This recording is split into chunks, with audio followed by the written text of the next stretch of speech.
तो प्लानिंग के 3 चरण निर्धारित किए गए हैं। पहला चरण यह है, सबसे पहले हिंदुस्तान की अर्थव्यवस्था को खलास किया जाए। और जो बात चल रही है ब्रिटिश हाउस ऑफ कॉमन्स में, वो बात यह चल रही है कि इंडियन इकोनॉमिक सिस्टम को कॉलेप्स करा दिया जाए। और इंडियन इकोनॉमिक सिस्टम जब कॉलेप्स हो जाएगा तो हिंदुस्तान के व्यापारी, हिंदुस्तान के उद्योगपति, हिंदुस्तान के पूंजीपति सब खलास हो जाएंगे। और ये व्यापारी, पूंजीपति और उद्योगपति अगर खलास हो जाएंगे हिंदुस्तान में, तो हमारी ईस्ट इंडिया कंपनी का माल हिंदुस्तान के गांव-गांव में बिकने लगेगा। और इस डिबेट को चलाते हुए विल्बरफोर्स कह क्या रहा है, एक मजेदार बात आज आप देख रहे हैं जो चल रहा है उसका कंपैरिजन मैं कर रहा हूं। विल्बरफोर्स कह रहा है कि हमको हिंदुस्तान में फ्री ट्रेड करना है। तो एक एमपी पूछता है उससे, what do you mean by free trade? तो विल्बरफोर्स कह रहा है कि फ्री ट्रेड का माने ब्रिटिश गुड्स का हिंदुस्तान के गांव-गांव में बिकना, ब्रिटिश गुड्स का, ब्रिटेन के माल का हिंदुस्तान के बाजारों में भर जाना, और ब्रिटिश के माल का, ब्रिटेन के माल का हिंदुस्तानी लोगों द्वारा ज्यादा से ज्यादा कंजम्पशन करना, उपभोग करना, यह है फ्री ट्रेड। इसके सेकंड पार्ट में एक बात और कह रहा है विल्बरफोर्स, फ्री ट्रेड की व्याख्या करते हुए। सेकंड पार्ट में यह कह रहा है कि यह जो फ्री ट्रेड चलेगा, इसमें एक चीज और होनी चाहिए कि हिंदुस्तान में बहुत अच्छा रॉ मटेरियल है जो इंग्लैंड में नहीं है।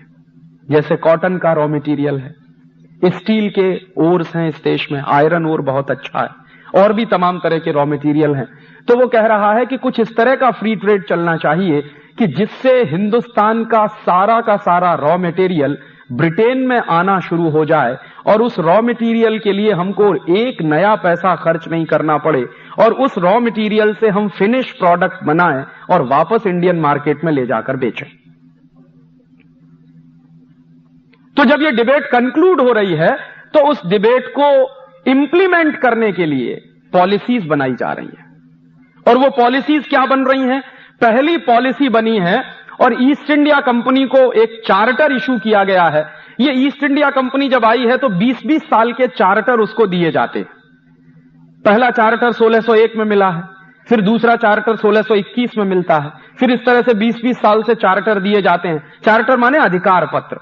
तो इस तरह से 1813 की ये डिबेट जब कंक्लूड हो गई है तो ईस्ट इंडिया कंपनी को एक स्पेशल चार्टर इशू किया गया है हाउस ऑफ कॉमन्स की तरह से, और उस तरफ से, और चार्टर का नाम है चार्टर फॉर फ्री ट्रेड।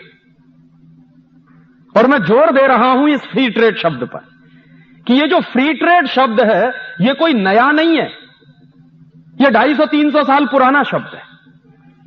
आज जो कुछ आप अखबारों में पढ़ते हैं, सुनते हैं कि इस देश में लिबरलाइजेशन हो रहा है, ग्लोबलाइजेशन हो रहा है, किस लिए हो रहा है?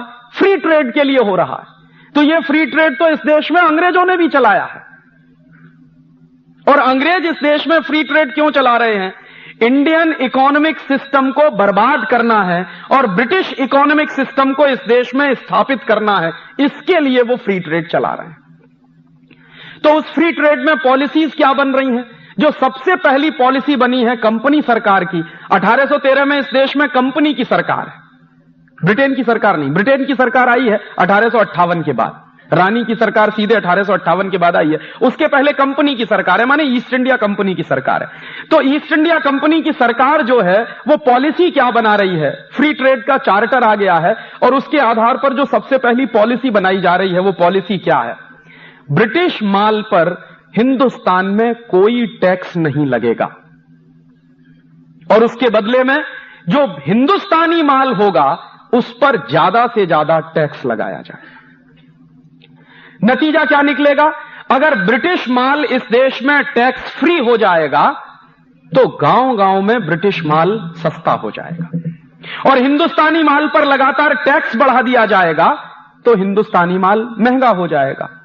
तो स्वदेशी माल महंगा हो जाएगा और विदेशी माल सस्ता हो जाएगा।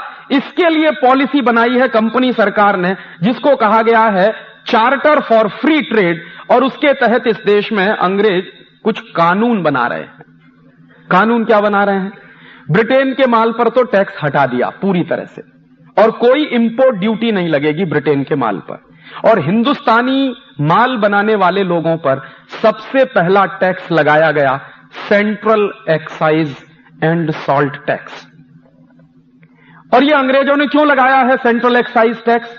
ताकि हिंदुस्तान में माल बनाने वाले लोगों का माल महंगा हो जाए, तो सेंट्रल एक्साइज टैक्स लगा दिया। माने जो वस्तुएं बन रही हैं उस पर उत्पाद कर, वस्तुओं के उत्पादन पर कर।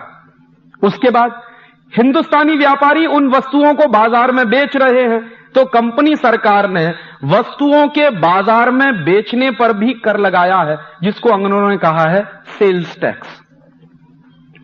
फिर तीसरा कर कि वस्तुओं के उत्पादन पर कर, वस्तुओं के बाजार में बिकने पर कर, और उन वस्तुओं के बिकने से जो आमदनी आ रही है उस पर भी टैक्स, और उसका नाम अंग्रेजों ने रखा है इनकम टैक्स। तो उत्पादन पे सेंट्रल एक्साइज, बिक्री पर सेल्स टैक्स, बिक्री से होने वाली आमदनी पर इनकम टैक्स। उसके बाद वस्तुओं का आवागमन जो है, ट्रांसपोर्टेशन जो है, उस पर अंग्रेजों ने एक टैक्स लगाया है जिसका नाम है ऑक्ट्रॉय टैक्स, चुंगी नाका। और उसके बाद एक आखिरी टैक्स और लगाया अंग्रेजों ने। अंग्रेजी सरकार क्या करती थी, कंपनी सरकार क्या करती थी कि कहीं कहीं पुल बनाती थी, तो पुल पर से माल लेके जब ट्रक गुजर रहा है तो आपको पुल का कर देना है, क्योंकि हमारी सड़क आप इस्तेमाल कर रहे हैं। तो उसको उन्होंने नाम दिया टोल टैक्स। तो कितने टैक्स लगा दिए अंग्रेजों ने? वस्तुओं के उत्पादन पर सेंट्रल एक्साइज, वस्तुओं की बिक्री पर सेल्स टैक्स, उसके बाद इनकम पर इनकम टैक्स, उसके बाद ट्रांसपोर्टेशन के लिए आपको टोल टैक्स और ऑक्ट्रॉय टैक्स। और ये पांचों टैक्स अंग्रेज लगा रहे हैं इस देश के उद्योगपतियों पर, ताकि इस देश के उद्योगपतियों का नाश किया जाए। और इसके बदले में जितना भी ब्रिटेन से माल आ रहा है इस देश में, उस पर से सारे टैक्स हटा लिए गए हैं, क्योंकि ब्रिटेन का माल इस देश के गांव गांव में उनको बेचना है। नतीजे क्या निकलते हैं? जब ये पांचों के पांचों टैक्स लग जाते हैं, और उस जमाने की बात कर रहा हूं, आज से लगभग 200 साल पहले की, 1844 1850 में, 150 साल पहले की। उस समय मैंने एक दिन हिसाब लगाया कि अंग्रेजी सरकार ने कुल कितना टैक्स लगा दिया हिंदुस्तान के व्यापारियों पर। तो पता चल रहा है कि हर 100 रुपए के व्यापार पर 127 रुपए का टैक्स है।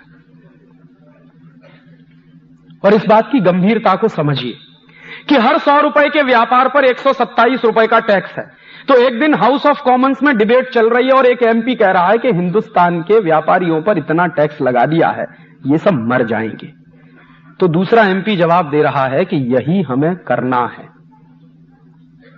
एक दूसरा एमपी खड़ा हो जाता है, तो वो कहता है कि दोनों हाथ में लड्डू हैं हमारे, या तो हिंदुस्तानी व्यापारी मर जाएंगे, माने 100 रुपए पर अगर 127 रुपए टैक्स देना पड़ जाए तो या तो वो आदमी मर जाएगा और या वो बेईमान हो जाएगा। और अगर वो बेईमान हो जाएगा तो भी हमारे गुलामी में आ जाएगा, और बर्बाद हो जाएगा तब तो हमारी गुलामी में आने ही वाला है। अब आप ध्यान करिए इन दो बातों को कि इस देश में टैक्सेशन का सिस्टम क्यों लाया जा रहा है, ताकि हिंदुस्तान के व्यापारियों को, पूंजीपतियों को, काम करने वालों को, उत्पादकों को बेईमान बनाया जाए या फिर उनको खलास कर दिया जाए। ईमानदारी से काम करें तो खलास हो जाए, और बेईमानी से काम करें तो टैक्स की चोरी करें, और टैक्स की चोरी करें तो हमेशा ब्रिटिश सरकार के अधीन रहें, क्योंकि चोरी करने वाला आदमी कभी आंख में आंख डाल के बात नहीं कर सकता। और इसके लिए फिर उन्होंने डिपार्टमेंट्स बना दिए, income tax department, central excise department, toll tax वाला डिपार्टमेंट, सेल्स टैक्स वाला डिपार्टमेंट, ऑक्ट्रॉय वाला डिपार्टमेंट। और आपको मैं बताऊं कि ये पांचों के पांचों डिपार्टमेंट आज आजादी के 50 साल में भी चल रहे। अंग्रेजों ने इन डिपार्टमेंट्स को बनाया था हिंदुस्तान के व्यापारियों का सत्यानाश करने के लिए। तो मुझे लगता था कि जब 1947 में इस देश में आजादी आई तो अंग्रेजों द्वारा बनाए गए ये पांचों डिपार्टमेंट्स बंद कर देने चाहिए थे, लेकिन वो आज भी चल रहे हैं।